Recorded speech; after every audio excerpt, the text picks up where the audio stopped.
Around the world, we're now seeing an increase in the number of reported cases of COVID-19, especially in Europe and Asia.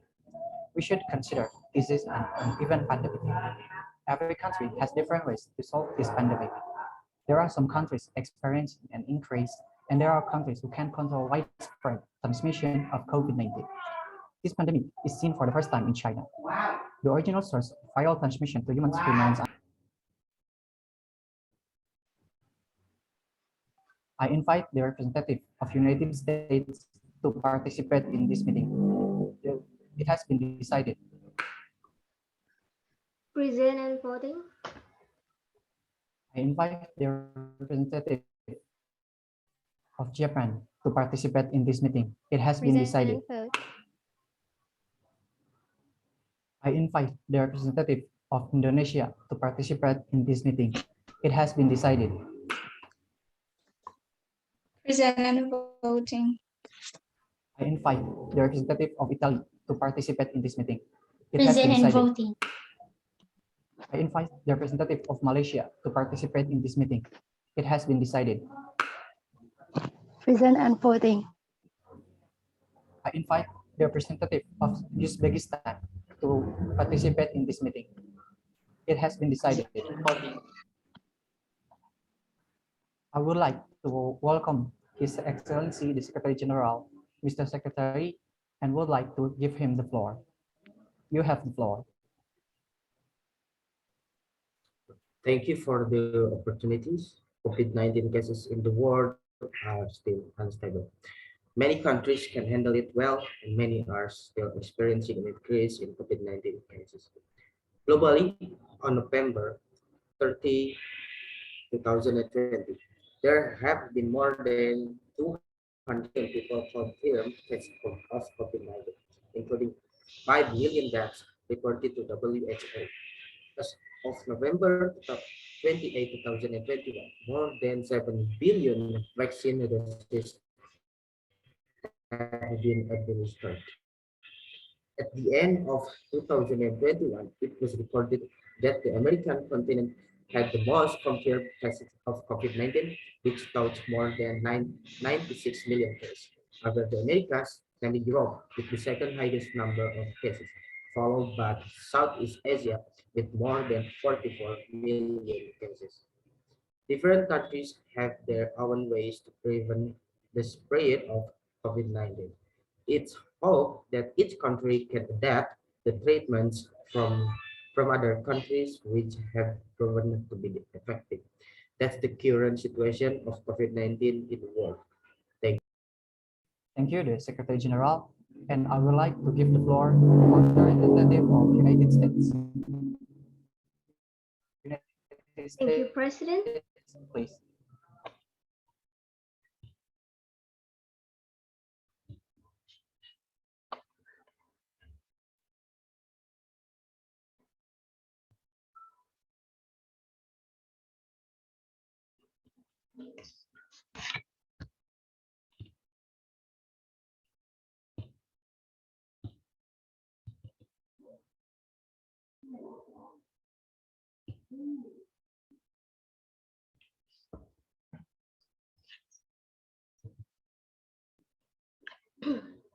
Since January 2020, 49 million confirmed cases have been reported with 700,000 deaths, the most of any country and the 19th highest per capita worldwide.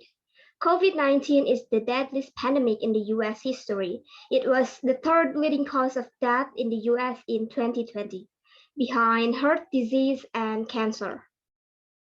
The United States President Joe Biden, from the campaign period until he was officially sworn in on January 20, made a number of breakthroughs to show his seriousness in dealing with the spread of the coronavirus. Biden made a number of policies because in the past year, former President Donald Trump has often underestimated its spread, which is seen as a failure to deal with the pandemic. Just 2 days after being sworn in, Biden signed a policy requiring the wearing of masks and quarantine for travelers who use domestic planes, buses, and trains to quarantine. The White House and all prominent public health officials also have urged people across the country to stay at home at, as much as possible to prevent the spread of the coronavirus. But as a note, the US government would never lock down the country. I'm not going to stop the economic period, Biden said at a news conference. I will kill the virus. He then emphasized there will be no national lockdown.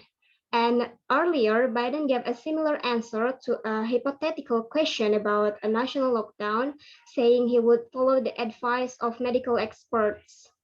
The US government is more focused on giving vaccination to all people in the country as soon as possible.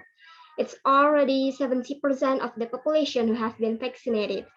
As a result, the US Centers for Disease Control and Prevention, or CDC, finally changed their guidance on face masks, saying that fully vaccinated people no longer need them in most places. Just over a year since the CDC first recommended that Americans cover their face and nose in public. CDC also significantly expanded its recommendation for booster shots, saying that all adults 18 and older should get them, as President Biden called the Omicron coronavirus variant a cause for concern, but not a cause for panic. All American adults became eligible for booster doses of coronavirus vaccines, but CDC previously focused on the most vulnerable age group, saying people over 50 should make sure to get boosted while the others had the option.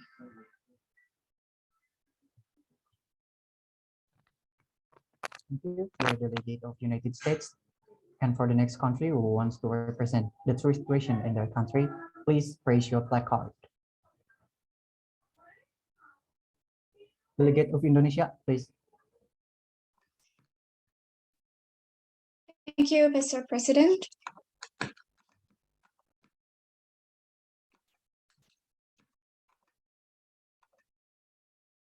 All right. As we know that COVID-19 is a pandemic that the world community never expected. This pandemic affects all aspects in life, including in Indonesia. In Indonesia, the first cases of COVID-19 began on March 2020. Since then, COVID-19 cases began to increase. Indonesia has also experienced the largest addition of cases until it reached around 50,000 cases per day in July 2021. However, over time, COVID-19 cases began to decline slowly, so that the number of cases per day is decreasing until it reached 176 cases per day on November 29, 2021.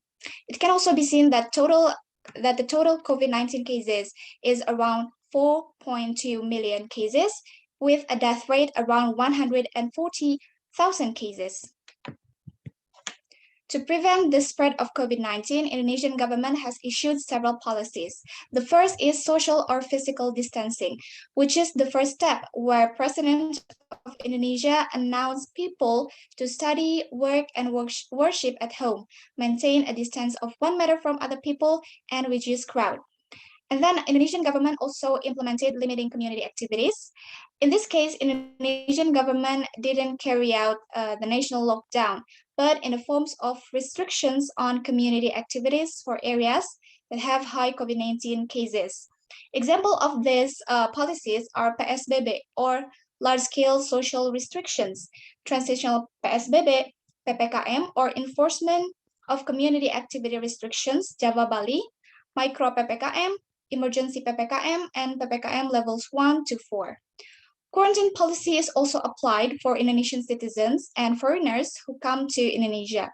And then Indonesian government issued social safety net policy, which aims to improve community protection through health programs and the provision of facilities and infrastructures.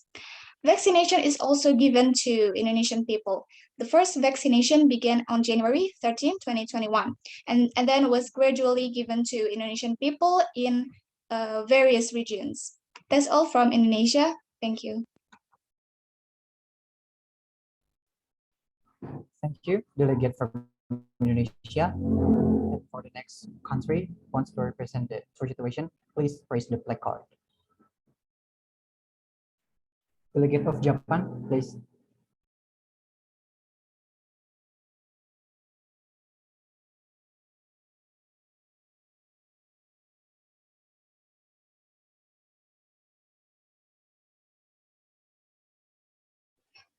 All right, thank you. To the next slides, please.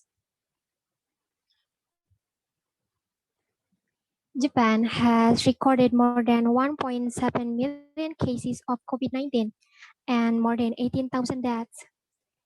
But infection sharply declined thanks to a high rate of vaccine uptake and compliance with mask wearing.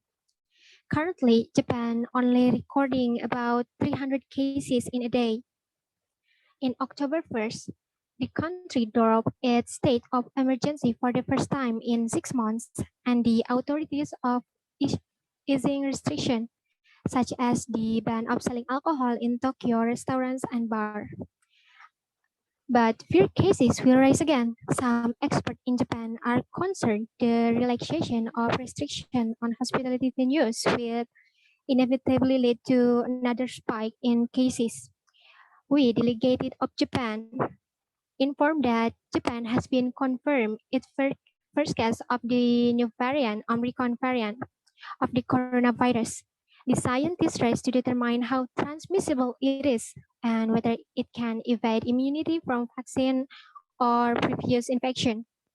A man in his 30s was found to be infected with heavily mutated strain, which was first reported by South Africa last week after arriving from Namibia at Narita Airport near Tokyo on Sunday. To the next slide. Japan has a new government task force to deal with Omicron variant. We must be concerned over variant have prompted a number of countries to tighten travel restriction. Japan closed its border to new arrival of foreigners from Tuesday and requires citizens and foreigners with resident status returning from high-risk areas to spend up in 10 days of their 14 days isolation period in government-decided facilities. Overseas arrivals in major airports across Japan expressed concern at how fast the variant was spreading across the world. Thank you. Thank you, the delegation of Japan. For the next agenda, we're having a discussion. Every delegate can send a message to another delegate. Please use this session wisely and can raise the flag card. Delegate of Italy, please. Thank you, Mr. President. Buong Pomeriggio, Delegate of Indonesia. Delegate, Italy and Indonesia have reached a very high rate of increase in COVID-19. However, as the delegate of Indonesia said, Indonesia has not implemented an international lockdown which limits the arrival of foreigners, which is certainly different from us, who implemented an international one until 29 November. Additional cases in Indonesia continued to decline from thousands of cases to only 176. We can say that this shows the success of Indonesia in contrast to our country, which had decreased in July 2021, which was only about 761 cases and free of mask. And on November 29, it rose again to 7,972 cases. How can the Indonesian government succeed so quickly in dealing with this when only implementing a national lockdown and vaccination? Thank you.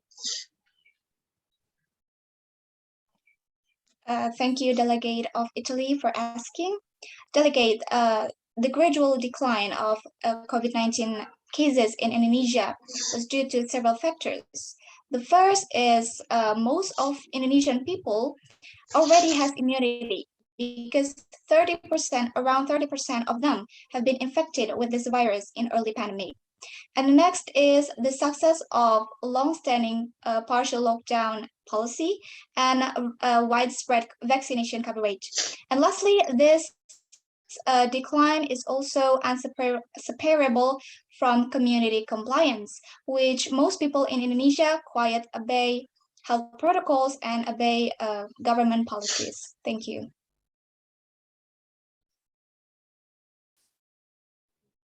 Delegate of Malaysia, please.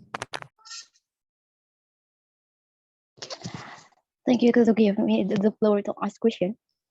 Delegate of United States, it was discovered recently that there was a new variant of COVID-19, namely Omicron, which hit several countries such as South Africa, Japan, Europe, and even the Omicron case was reported to have appeared in Latin America. Symptoms suffered were unusual in the form of headaches, extreme fatigue, and muscle aches. The emergence of this Omicron variant has made citizens question the effectiveness of how the vaccine works. Therefore, how could the government of the United States and other countries ensure that the vaccine is working effectively, and how can the government of the United States overcome the problem of this Omicron variant of COVID-19? Thank you, Delegate of Malaysia, for your questions. Mr. President Joe Biden always says that the best way to protect yourself is through vaccination and booster shots, because it is true, since people got vaccination, the number of cases and deaths are falling too low. And in the US, there are 3 vaccines that have been given to people. They are Pfizer, BioNTech, Moderna, and Johnson & Johnson, which are already approved for its effectiveness against COVID-19 up to 90%. With vaccination, we're not only protecting people, but also preventing more deaths than before. The government of US are never tired to remind this to people how important it is to get vaccinated. Get your vaccines or this pandemic would stay along with us and no one would be able to get their daily activities. And about Omicron variant, since it's a new variant, our government is still waiting for more information about this new variant from medical health experts in order to decide which kind of strategy that we can use to fight it.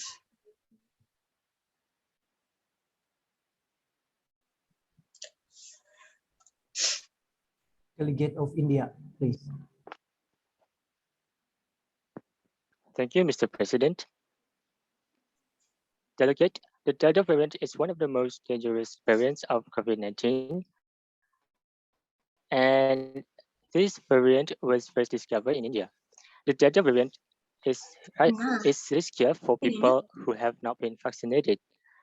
According to the data I got from our Word in Data, Uzbekistan is by far the country with the lowest number of complete vaccinations among the countries present on this occasion.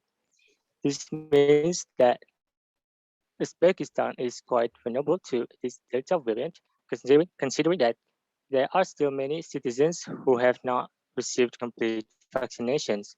The question is, what solution will Uzbekistan take in dealing with this problem? Thank you. Thank you, Mr. Khan, for giving me for asking me about this. And of course, it is one of the big problems for us. However, we have actually made various efforts to be able to handle this case. Since the case occurred on March 15th, we have paid more attention to this virus. We are shutting down all international access about air and rail. We impose lockdowns in various regions in national sphere, restriction on various events such as weddings, funerals, and other major events.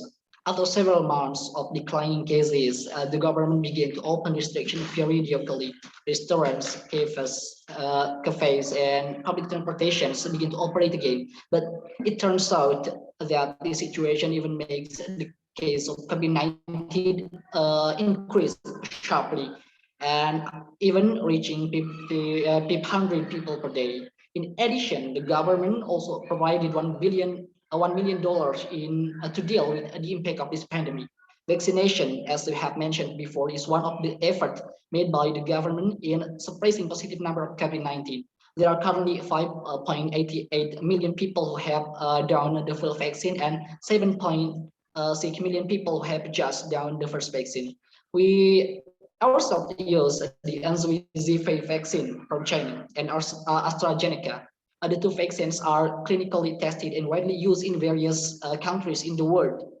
And what I want to say that we are not only sticking to vaccination in an effort to reduce the number of cases of COVID-19 pandemic, but also sharing policies and also protocols that we continue to intensify and implement today.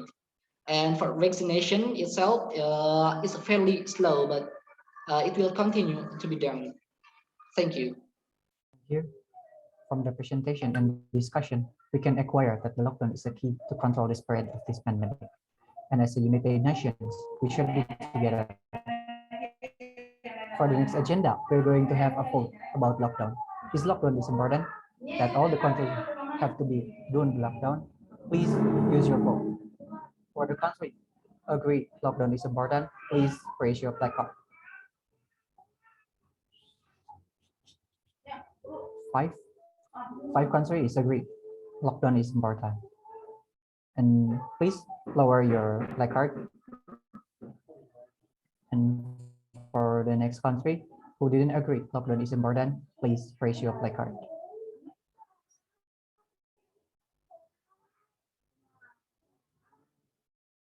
So, two countries is agree that lockdown is not so important.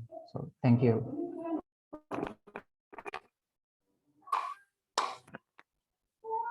We have reached the end of this meeting. Hope this meeting will help the country still have an increasing pandemic situation rate and can recover as soon as possible. As the motto of WHO, health for everyone. Together, we can reach this guiding vision. Thank you. This meeting adjourned.